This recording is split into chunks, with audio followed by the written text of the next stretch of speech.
మనకు వాట్సాప్‌లో ఒకాయన మెసేజ్ చేశాడు పరిష్కారం కోసం. నాకు పెళ్ళై 20 ఏళ్ళు అవుతుంది. ఒక పాప. ఆ పాపకి 16 ఏళ్ళు. బాబుకి 14 ఏండ్లు. పెళ్లి నాటికి నాకు 20 ఏండ్లు. నా భార్యకి 16 ఏళ్ళు.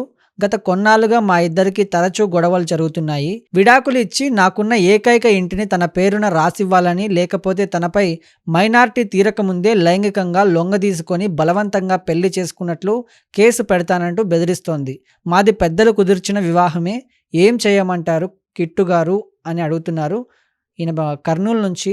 అయితే మీరడిగిన ప్రశ్నకి సమాధానం ఏంటంటే, బేసిక్‌గా బాల్య వివాహాల నిరోధక చట్టం 2006 ఏదైతే ఉందో, ఒక మేజర్ పురుషుడు మైనర్ బాలికని పెళ్లి చేసుకుంటే, ఆ పెళ్లి చేసుకున్న యువకుడు, అలాగే పెళ్లి చేసిన పెద్దలు, ఆ పెళ్లి జరగడానికి ప్రోత్సహించిన వాళ్ళందరికీ కూడా దాదాపుగా 2 ఏళ్ల వరకు జైలు శిక్ష, ₹1,00,000 వరకు జరిమానా విధించే అవకాశాలున్నాయి. ఈ బాల్య వివాహాల నిరోధక చట్టం ఏదైతే ఉందో, చట్టబద్ధంగా పురుషునికైతే 21 సంవత్సరాలు, లేకపోతే అమ్మాయికైతే 18 సంవత్సరాలుండాలి. బట్ పర్టిక్యులర్‌గా ఈయన అడిగిన దానికి ఆన్సర్ ఏంటంటే, అయితే మీరిక్కడ కంగారు పడాల్సిన అవసరమేం లేదు.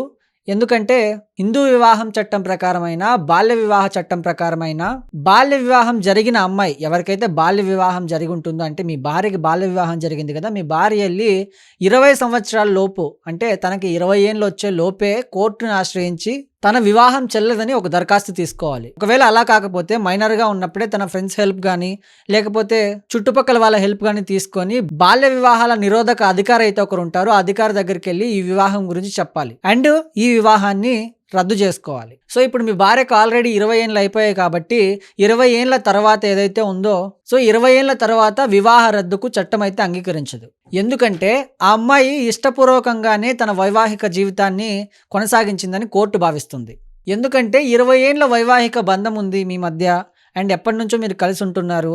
మీకు పిల్లలు కూడా ఉన్నారు కాబట్టి, మీ మీద పోక్సో కేసు వేసే అధికారం అయితే ఉండదు కాబట్టి. అండ్ పోక్సో కేసు కూడా వేయలేరు. ఒకవేళ వివాహం కాలేదంటే అది వేరే సంగతి. అలా అని చెప్పేసి మీది బలవంతం పెళ్లి కూడా కాదు. ఎందుకంటే ఇరు వర్గాల పెద్దలు ఒప్పించి, ఆ అమ్మాయిని ఒప్పించి, నువ్వు ఒప్పుకొని చేసుకున్న పెళ్లి కాబట్టి. ఎందుకంటే హిందూ వివాహ చట్టంలోని సెక్షన్ 12 ప్రకారం బలవంతమైన పెళ్లి చేసుకున్న తర్వాత మీ భర్తతో, అంటే ఏ అమ్మాయికైతే బలవంతంగా పెళ్ళయి ఉంటదో, ఆ అమ్మాయి భర్తతో వైవాహిక సంబంధం అనేది కొనసాగిస్తే బలవంతం, మోసపూరితం అనే కారణాల వల్ల వివాహాన్ని రద్దు చేయడానికి అవ్వదు. సో, దీనికి మీరేం చేయాలంటే పర్టికులర్‌గా నా సైడ్ నుంచి మీరిద్దరూ కలిసి ఒక ఫ్యామిలీ కౌన్సిలర్‌ని కలవండి. ఒకవేళ అయినా ఫ్యామిలీ కౌన్సిలర్‌ని కలిసినా కూడా మీ సమస్య అనేది పరిష్కారం కాకపోతే, తర్వాత ఒక మంచి లాయర్‌ని చూసుకొని ఇద్దరు విడాకులు తీసుకోండి. ఎందుకంటే ఈ మధ్య కాలంలో మనం చూస్తున్నాం పర్టిక్యులర్‌గా ఏం జరుగుతుంది ఈ సమాజంలో అనేసి.